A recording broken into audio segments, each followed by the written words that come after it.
So I love my 1989 4Runner. It's got the removable top, it's like a truck, and it's got 4x4. But one thing it's missing is it can't tow for nothing.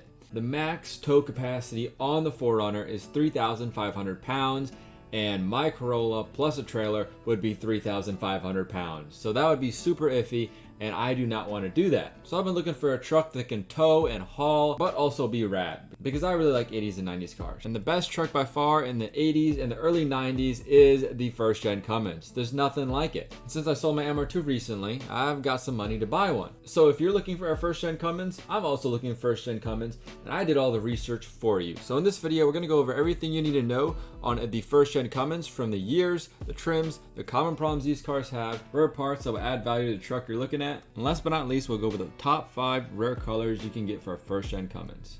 So the first year you could get a Dodge truck with a diesel in it was in 1989 when they decided to put the Cummins in it. And the first gens only lasted until 1993. Now you'll hear these two terms a lot when looking at first gen Cummins, and they are intercooled and non-intercooled. From 1989 to 1991, these would be known as the non-intercooled trucks. And initially, these were only available in a regular cab and long bed setup. And in 1990, that was the first year you could get the club cab on the D250 and W250. Now, if you want the best first gen for highway driving, then I would recommend getting one that's after 1991, because that's the year they switched from a 3-speed to a 4-speed automatic transmission. But if you want something even better than that, I would just look for the 5-speed manual transmission. Not only that you got 4 regular gears, but then you got the overdrive gear.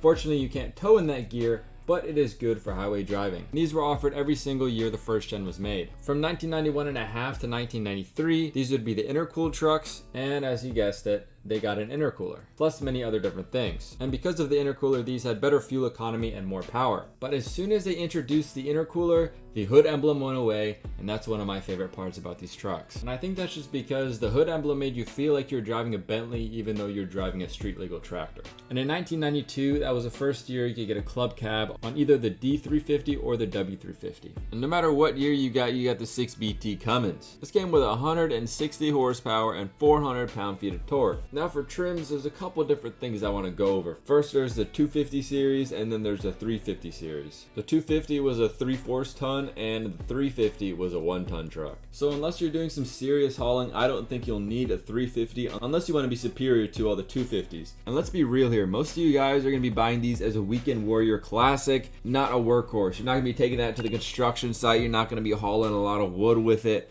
because you're scared it's gonna scratch the paint. I think at most you might blanket wrap a ladder and stick it in the back just for looks. So let's leave those 350s for the people who actually need them. The GVWR for 250 can be around 8,510 pounds, while the 350's GVWR is around 10,100 pounds. The 250 at the bottom spec can tow 6,200 pounds, but at the top spec for a D250 can tow up to 10,900 pounds, and the top D350 can tow 11,700 pounds. So they're both super capable trucks, so unless you want to spend the extra money, I think the 250 is where it's at. Now the next deciding factor when looking at a first gen Cummins is if you want the D or the W. D is just going to be a 4x2, and the W is going to be the 4x4, which everybody wants, so it's more valuable. And lastly, these aren't like new trucks with 20 different trims. You got the top trim, then you got the top trim, and then you got the top trim. It never stops with new trucks. But back in the day, these things are used for work, and barely anybody used this as a daily driver to haul their family around. So there's only 2 trims.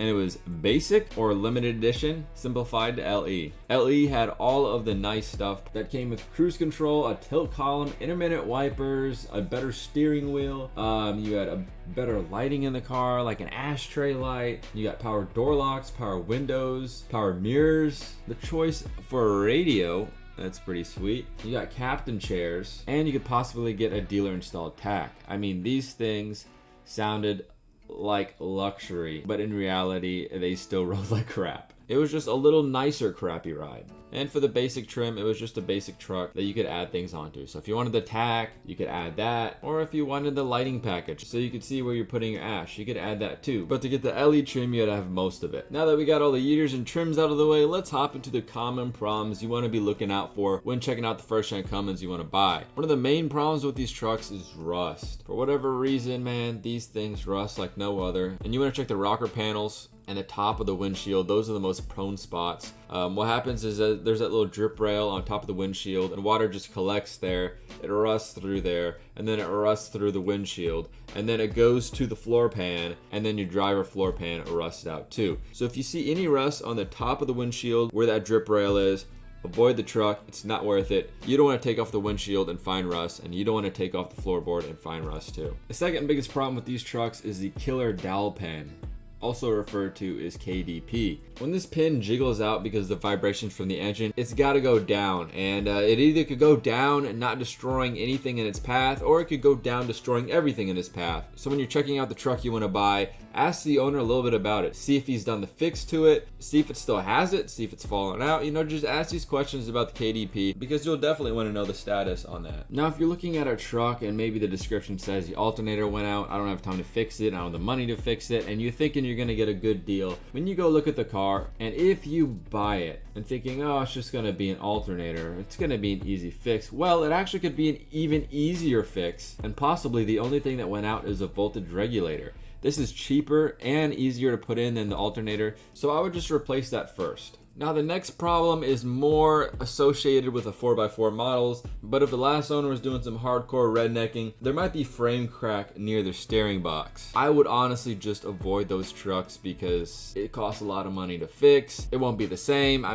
It's just a headache and a half. And I've heard a couple people say this before, but they say the first-gen Cummins has a great engine with a subpar truck around it, and that's kind of true. Everything that's not Cummins tends to break, and one of those things is the automatic transmission. Not the best, they're not the worst, they're in the middle, and if you have problems with it, factor that in and maybe bargain down the price, because it's not a cheap thing to fix. And especially if the previous owners modded it to have more power, or they tow a lot of stuff, that is going to increase the wear on the transmission a lot. One thing that tends to fail a lot is the steering shaft. So most people have already replaced it with a Borgensen one that fixes the whole problem, but you want to ask current owner just to make sure. If it has not, you might want to haggle down the price a little bit, but it's not the end of the world, because you still can buy them brand new. But I'd even buy it if it hasn't failed, just so when it does, you have one, because shipping and all that, it takes a little bit of time. Now, if the truck you're looking at has speedometer problems, cruise control problems, or the overdrive going out, it's most likely the VSS that's causing these issues. If it's not the VSS, try the PCM, and if that's not it, I don't know what to tell you.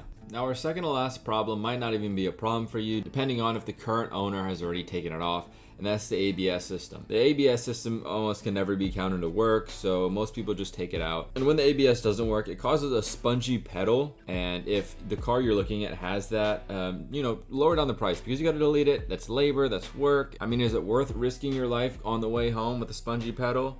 Possibly for a first-gen Cummins, I would say, but at least get some money off of it. So if you end up in the hospital, you got some money to pay for the bill. The last problem that's no biggie is that the door hinges sometimes sag, but that's an easy fix. Now, for rare parts that will add value, anything that's LE will add value, the tack will add value, the captain seats add value. Any of those items just make this truck worth a little bit more. And also, another thing is that the later gen grills are also worth more money. And last but not least, rare colors. Top 5 rare colors for the first gen Cummins the world may never know. I joined a Facebook group for first gen Cummins that has 112.3 1,000 members. And when I searched up rare colors, the first thing that came up that was closest to my question was, how do I fix my tack? I kind of knew it before I searched it up that truck people do not care about the color of their truck. They just want it to, work well and get the job done. But not one person asked that question. So I hope you guys did enjoy this buyer's guide on the first gen Cummins. If you have any suggestions for more buyer's guide or any other videos, leave that down in the comments below. Make sure to subscribe and like the video as always, and I'll see you guys in the next one. Peace out.